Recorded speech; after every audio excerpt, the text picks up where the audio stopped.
Sidang peninjauan kembali, PK, yang diajukan oleh Sudirman, salah satu terpidana dalam kasus pembunuhan Vina Cirebon, kembali digelar di Pengadilan Negeri, PN, Cirebon, Rabu, tanggal 2 Oktober tahun 2024. Sidang kali ini beragendakan tanggapan dari pihak termohon, dalam hal ini jaksa, terhadap memori PK yang telah diajukan oleh kuasa hukum Sudirman.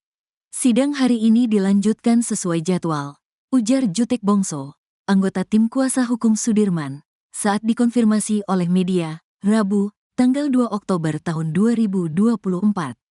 Pada sidang sebelumnya, kuasa hukum Sudirman telah membacakan memori PK yang berisi sejumlah novum atau bukti baru serta dugaan khilafan putusan hakim yang akan menjadi dasar permohonan PK.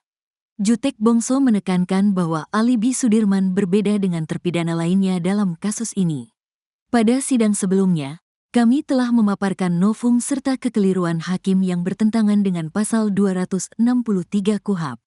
Sudirman memang terlibat dalam rangkaian peristiwa yang sama, tetapi memiliki alibi yang berbeda, ucapnya.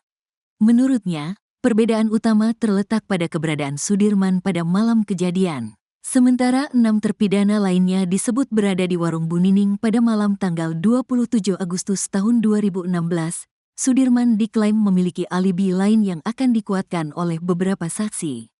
Kami akan menghadirkan 4 hingga 5 saksi yang melihat Sudirman di lokasi lain pada malam kejadian.